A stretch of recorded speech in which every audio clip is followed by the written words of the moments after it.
ശങ്കര, ഞാൻ നിന്നെ പറ്റി കുറെ പേരോട് അന്വേഷിച്ചു നോക്കി. അവരൊക്കെ നിന്റെ സ്വഭാവം ശരിയല്ല എന്നുള്ള ക്യാരക്ടർ സർട്ടിഫിക്കറ്റ് ആണ് എനിക്ക് തന്നിരിക്കുന്നത്. അതുകൊണ്ട് ഞങ്ങളുടെ ഷൈലുവിനെ നിനക്ക് കെട്ടിച്ചു തരണ്ടെന്ന് തീരുമാനിച്ചു. ദയവചെയ്ത് നിങ്ങൾ അങ്ങനെ പറയരുത്. ഷൈലു ഇല്ലാതെ എനിക്ക് ജീവിക്കാൻ പറ്റില്ല മാവ. ദയവചെയ്ത് അങ്ങനെ ചിന്തിക്കല്ലേ. എനിക്കവളെ വേണം. എനിക്കവളെ കെട്ടിച്ചു തരൂ.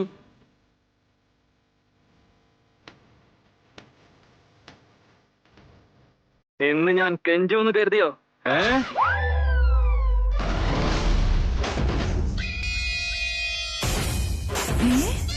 ഏയ് പശുപതി, ഞാൻ ആരാണെന്നറിയോ? നിന്നെ ഞാൻ ചുട്ടുകളയോടാ. കല്യാണം കഴിപ്പിച്ചു തരാമെന്ന് പറഞ്ഞിട്ട് നീ എന്നെ കൊരങ്ങനാക്കി മാറ്റുന്നോടാ. ചുട്ടുകളയും. ഒരെണ്ണത്തിനും വെറുതെ വിടാതെ ഞാൻ ചുട്ടുകളയും. നിനക്ക് നാടകം മാത്രമേ കളിക്കാൻ അറിയൂ. ഞാൻ നിനക്ക് ഒറിജിനൽ നാടകം കാണിച്ചു തരാടാ. ഷൈലുവിനെ കെട്ടാൻ പോകുകയാണെന്ന് നാട്ടിൽ മുഴുവൻ ഫ്ലക്സ് അടിച്ചു കഴിഞ്ഞു. എന്നിട്ടിപ്പോൾ കല്യാണം വേണ്ടെന്ന് പറയുന്നു. നാട്ടുകാർക്ക് കല്യാണ സദ്യ കൊടുക്കണോ അതോ നിന്റെ 16ന്റെ കൊടുക്കണോ? നീ തന്നെ തീരുമാനിക്കേ.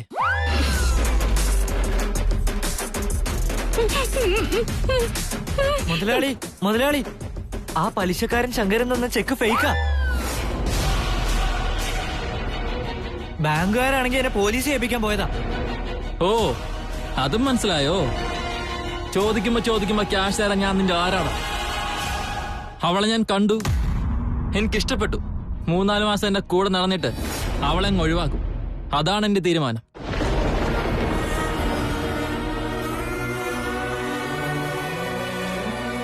അവളെപ്പോലെ എനിക്ക് ആയിരക്കണക്കിന് ഗേൾഫ്രണ്ട്സ് ഉണ്ട്. അവരെല്ലാം കണ്ടിട്ട് അങ്ങ് ഒഴിവാക്കും. ഞാൻ അവളെ കൊണ്ടേ പോകും, അത്ര തന്നെ. നീ എങ്ങാൻ എന്തെങ്കിലും കളി കളിച്ചാൽ അവൾ എവിടെയാണെങ്കിലും അവളെ തേടി പിടിച്ച് ഞാൻ കല്യാണം കഴിക്കും. ആരാണോ തടയാൻ വരുന്നത് അവന്റെ തല ഞാൻ അരിഞ്ഞു കളയും. ഫോൺ വെച്ചിട്ട് പോടോ.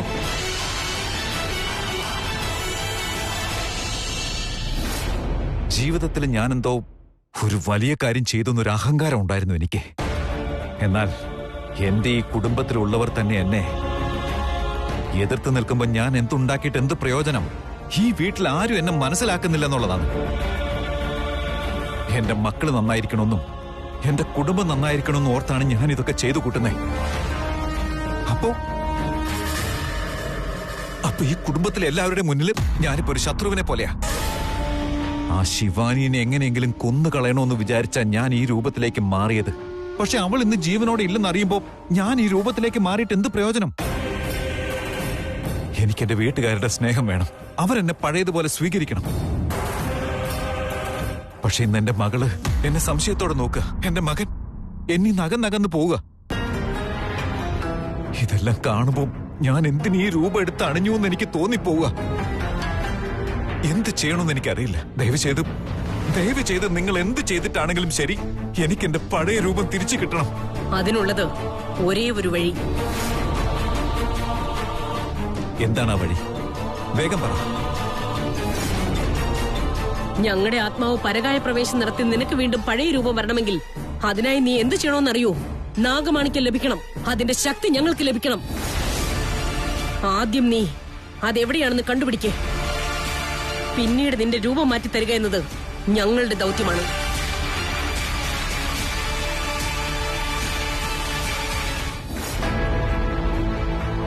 നോക്ക് മാഡം, ദയവേത് നിങ്ങൾ എന്നെ തെറ്റിദ്ധരിക്കരുത്.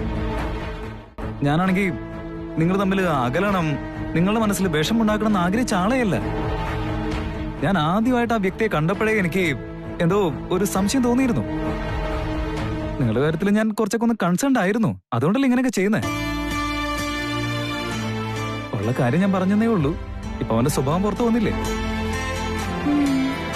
നോക്ക്, അവനിനി വെറുതെ ഇരിക്കാൻ പോകുന്നില്ല. റാവടികൾ വിളിച്ചോണ്ട് വന്ന് നിങ്ങളിനി ബുദ്ധിമുട്ടിപ്പിക്കുള്ളൂ. അയ്യോ, പാതി ചത്തിരിക്കുന്നവരെ എന്തിനാ ഇനി മുഴുവനായിട്ട് കൊല്ലുന്നേ? എന്റെ ദൈവമേ, ഇനി മുതൽ ഞങ്ങൾക്ക് ഈ നാട്ടിൽ കഴിയാൻ പറ്റില്ലല്ലോ. നാടകമാണെങ്കിൽ കളിക്കാനും പറ്റില്ല. ഒന്ന് മിണ്ടാതിരിക്കാവോ? നാളെ എഴുന്നേറ്റതിന് ശേഷം എന്താ വേണ്ടെന്നൊക്കെ നമുക്കപ്പ ആലോചിക്കാം. എണീറ്റാലല്ലേ രാത്രി അവന്റെ ആളുകൾ വന്ന് നമ്മളെ തട്ടിക്കളഞ്ഞ നമ്മൾ എന്ത് ചെയ്യും?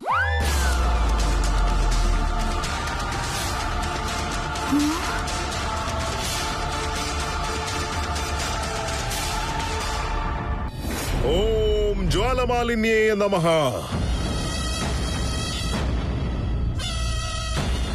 ഈ അമാവാസി നാളിൽ ഒരു മഹാപൂജ നടത്തേണ്ടതുണ്ട് എനിക്ക്.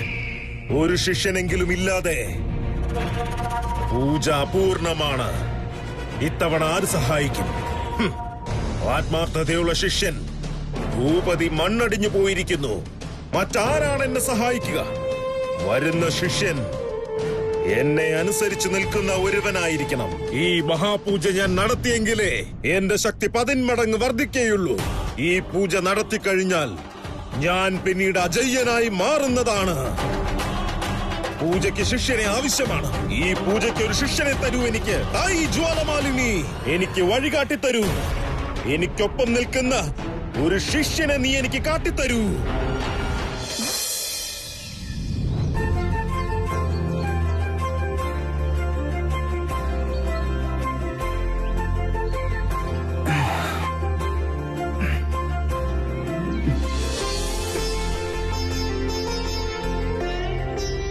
ഇന്ന് എന്തെങ്കിലും ചെയ്ത് ശൈലു മാഡത്തിനെ കൺവിൻസ് ചെയ്തേ മതിയാവൂ. ഇല്ലെങ്കിൽ ഒന്നും നടക്കില്ല.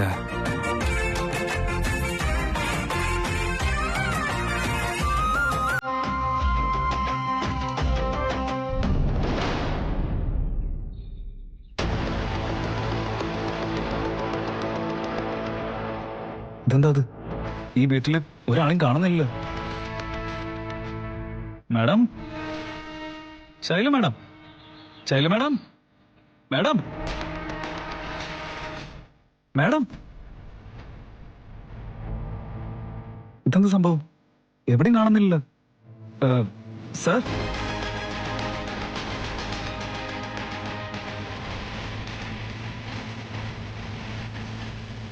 അയ്യോ, അടുക്കളയിലെ പാത്രങ്ങൾ പോലും കാണുന്നില്ല. വീടും കാലിയാക്കി എല്ലാവരും സ്ഥലം വിട്ടെന്നാ തോന്നുന്നത്. എങ്ങോട്ട് പോയി എല്ലാവരും? എടാ പക്രു,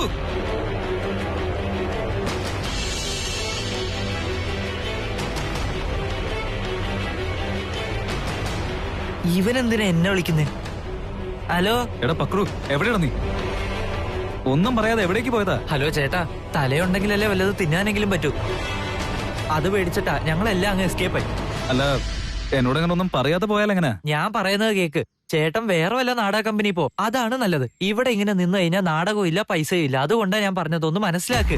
അല്ല, ഞാൻ വേറെ എവിടെങ്കിലും നോക്ക് ചേട്ടാ. ബായ്. പക്രു, പക്രു,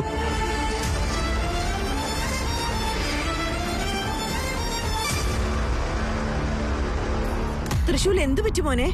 അമ്മ, അതെന്താണെന്ന് വെച്ചാ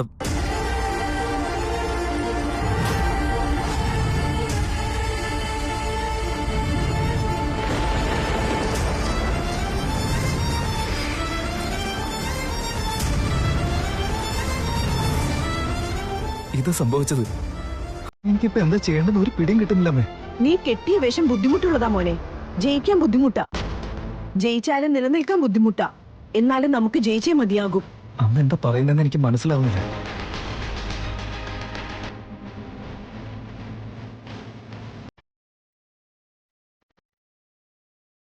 ഐഡിയ സൂപ്പർ ആയിട്ടുണ്ടല്ലോ അമ്മേ. അത് നീ തന്നെ ചെയ്യണം മോനെ.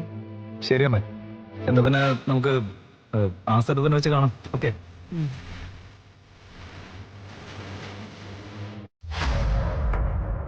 കഴിഞ്ഞ രാത്രി എനിക്ക് ഉറക്കം വന്നതേയില്ല.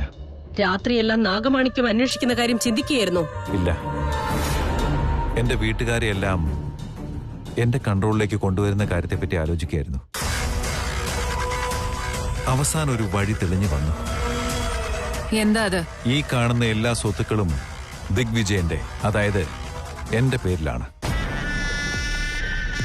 എങ്ങനെയെങ്കിലും അത് എന്റെ പേരിലേക്ക് എന്ന് വെച്ചാ ഞാൻ പറഞ്ഞത്, ധനഞ്ജയന്റെ പേരിലേക്ക് ട്രാൻസ്ഫർ ആകുന്ന പോലെ ഒരു വിൽപത്രം ഉണ്ടാക്കിയാൽ എങ്ങനെയുണ്ടാകുമെന്ന് ആലോചിക്കായിരുന്നു. അങ്ങനെ സ്വത്തുക്കളെല്ലാം എന്റെ പേരിലായി കഴിഞ്ഞ എല്ലാവരുടെയും ബഹുമാനവും തനിയെ വന്നു ചേർന്നോളൂ. നിങ്ങൾ പറയുന്നത് ശരിയാണ് ദിഗ്വിജയ. നിങ്ങൾക്ക് ബഹുമാനം കിട്ടുകയെന്നത് ഞങ്ങൾക്കും ബഹുമാനം കിട്ടുന്നത് പോലെയാണ്. ആസ്തികൾ നിന്റെ പേരിലായതുകൊണ്ട് തന്നെ നിന്റെ മകൻ എന്നെ വിവാഹം കഴിക്കുന്നതാണ്. എന്റെ അങ്ങനെയുള്ള ഒരു തീരുമാനം കൊണ്ട് എല്ലാവരും നന്നാവുകയാണെങ്കിൽ അതൊരു നല്ല കാര്യം തന്നെയാ. നാളെ തന്നെ എന്റെ വക്കീലിനെ ചെന്ന് കാണണം. അതിനു മുമ്പ് ഒരടിത്തറ കെട്ടിയെടുക്കേണ്ട ഒരു കാര്യമുണ്ട്. ആദ്യം ആ കാര്യം തീർക്കണം. വന്നു അമ്മാവാ, നമുക്ക് പോവാം.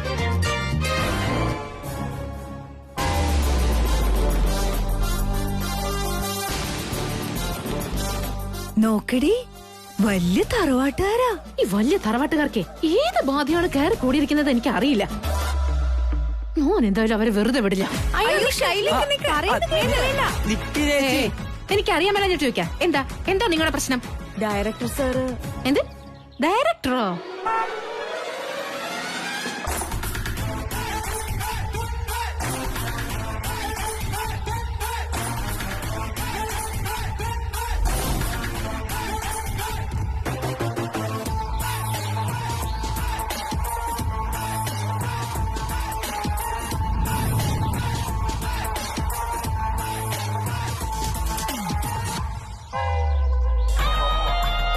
Director Sarah? സാറ് പറഞ്ഞത് കറക്റ്റാണ്. നിങ്ങൾക്ക് തോന്നിയ അതേ കാര്യമാ എനിക്കും തോന്നിയത്. സാറ് പറഞ്ഞ ശിവാനി ക്യാരക്ടറിന് ഈ പെൺകുട്ടി കറക്റ്റാണ്.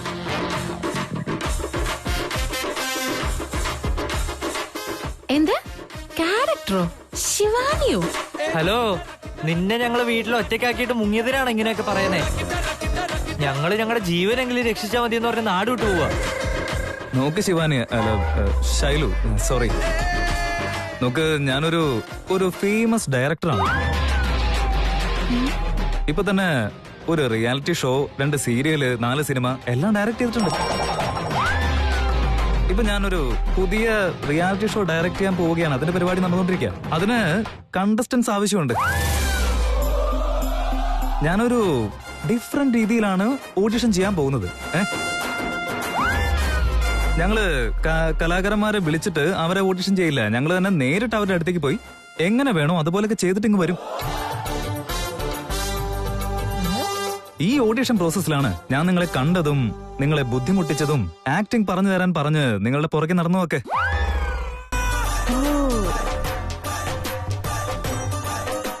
അതുകൊണ്ട് നിങ്ങൾക്ക് എന്തെങ്കിലും ബുദ്ധിമുട്ടുണ്ടായെങ്കിൽ എന്നോടൊന്ന് ക്ഷമിച്ചേക്ക്. സാറ് കരുതുന്ന പോലെ ഈ പെൺകുട്ടി പെർഫോം ചെയ്യും തോന്നുന്നുണ്ടോ? ഞാനും അത് തന്നെ ആലോചിച്ചോണ്ടിരിക്കുന്നത്.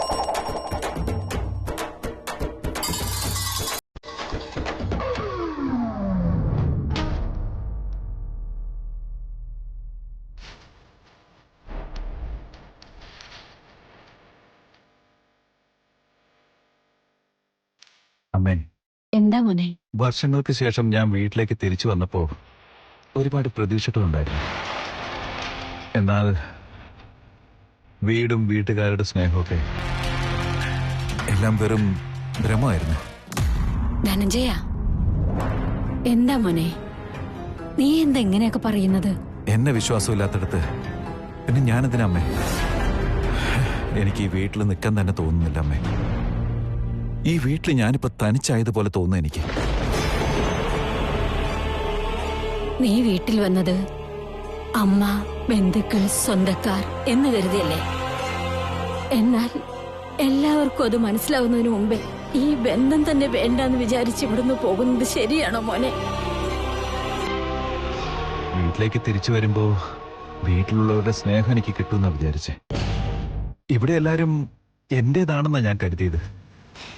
പക്ഷെ എന്നാ ആർക്കും എന്നെ മനസ്സിലാകുന്നില്ല എന്നുള്ളതാണ്. പിന്നെ എന്തിനാമേ ഞാനിവിടെ ഇങ്ങനെ ഇരിക്കുന്നേ?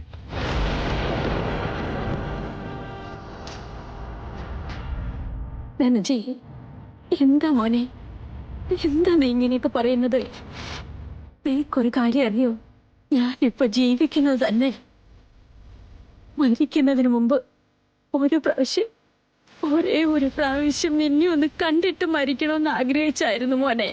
അമ്മേ, അത് നീ ഒന്നും പറയണ്ട. നീ എന്തെങ്ങനെയൊക്കെ പറയുന്നതെന്ന് എനിക്ക് നന്നായിട്ടറിയാം. വീണ നിന്നോട് മോശമായി അങ്ങനെയൊക്കെ പറഞ്ഞതുകൊണ്ടല്ലേ നീ ഇങ്ങനെയൊക്കെ ചിന്തിക്കുന്നത്? വീണ, വീണ, എന്താ മുത്തശ്ശി? നോക്ക്, ഈ ഇരിക്കുന്നത് നിന്റെ ചെറിയച്ഛനാ. മനസ്സിലായോ നിനക്ക്? നിന്റെ അച്ഛന് കൊടുക്കുന്ന സ്നേഹവും പരിഗണനയും നിന്റെ ചെറിയച്ഛനും കൊടുക്കാൻ പഠിക്കണം നീ. ഇവനും എന്റെ മകൻ തന്നെയാടി. അവകാശത്തോടെയും സ്നേഹത്തോടെയും സംസാരിച്ച അത് തെറ്റാണെന്ന് നിനക്ക് എങ്ങനെയാടി തോന്നുന്നത്? അവനിനി എന്തെങ്കിലും ഇവിടെ പറഞ്ഞ അത് തെറ്റായ രീതിയിൽ നീ ഒരിക്കലും വ്യാഖ്യാനിക്കരുത്. മനസ്സിലായോ?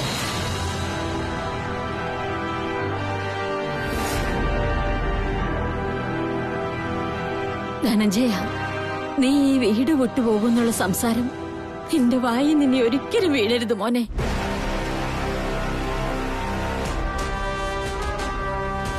ശരിയമ്മേ, അമ്മയുടെ ഈ വാക്ക് ഞാൻ മാനിക്കുക. സന്തോഷായി മോനെ.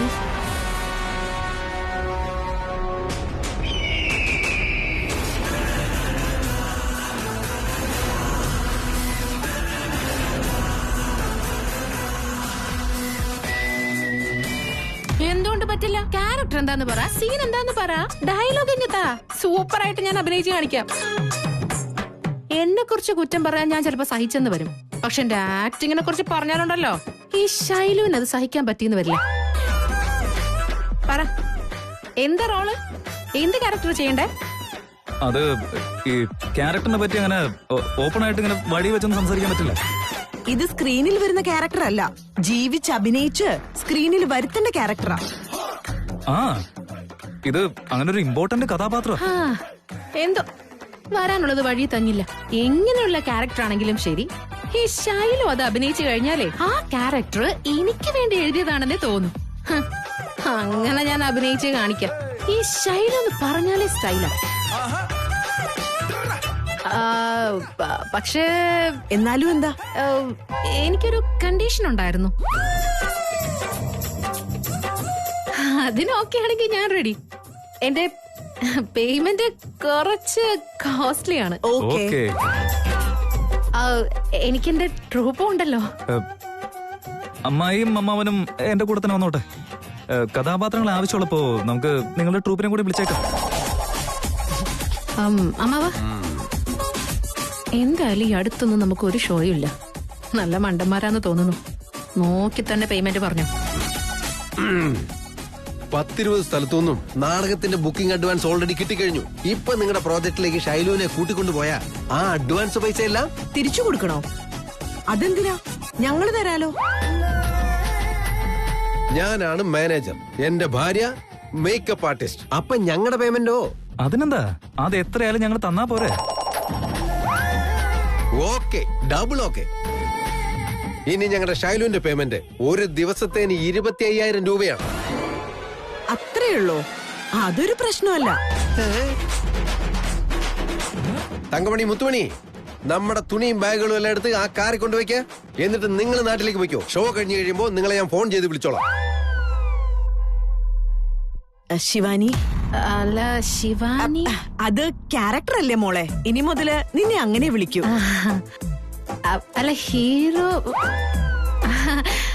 ശരി, വീണ നിക്ക്. വീണ, ഞാൻ പറയുന്നൊന്ന് കേക്ക്. എനിക്ക് ആരും പറയുന്ന കേൾക്കാൻ താല്പര്യമില്ല. വീണ, എന്റെ സാഹചര്യം അതായിരുന്നു. നീ ഒന്നും പറയാൻ നിക്കണ്ട. നീ ഇങ്ങനെ ദേഷ്യപ്പെട്ടിട്ടൊന്നും ഒരു കാര്യമില്ല. ഒന്ന് നിക്ക് വീണ. വീണ, ഒന്ന് നിക്ക്. എന്റെ കൈന്ന് വിട്. ഞാൻ പറയുന്നൊന്ന് കേക്ക് വീണ. എന്റെ കൈ വിടാനാ നിന്നോട് പറഞ്ഞത്. വീണ, ഒരേ ഒരു പ്രാവശ്യം ഞാൻ പറയുന്നൊന്ന് കേക്ക്. നീ കള്ളം മാത്രാ പറയുന്നത്, പിന്നെ ഞാനെന്തിനാ നീ പറയുന്ന കേൾക്കുന്നേ? വീണ, എന്നെ വിശ്വസിക്കേ. എന്റെ സ്നേഹം കള്ളമല്ല, അത് സത്യമാണ്. നോക്ക്, ഞാൻ നിന്നെ ഇതുവരെ മനസ്സറിഞ്ഞാ സ്നേഹിച്ചത്. എന്നാൽ നീ ആണെങ്കിലോ എന്റെ സ്നേഹത്തിന് ഒരു വിലയും തന്നില്ല. എന്നെ സമാധാനിപ്പിക്കാൻ വേണ്ടിയാണോ ഒന്ന് ഇങ്ങനെയല്ല സംസാരിക്കുന്നത്? റീന, അത് അങ്ങനെയല്ല. ഞാൻ കള്ളം പറഞ്ഞിട്ടില്ല. അത് മനസ്സിലാക്കാൻ എനിക്ക് നീ ഒരു അവസരം താ വീണ. ഓ, ഒരു കള്ളം മറച്ചു വെക്കാൻ ഇനി മറ്റൊരു കള്ളം പറയുവാണോ? വീണ, അത് അങ്ങനെയല്ല. വീണ, വീണ.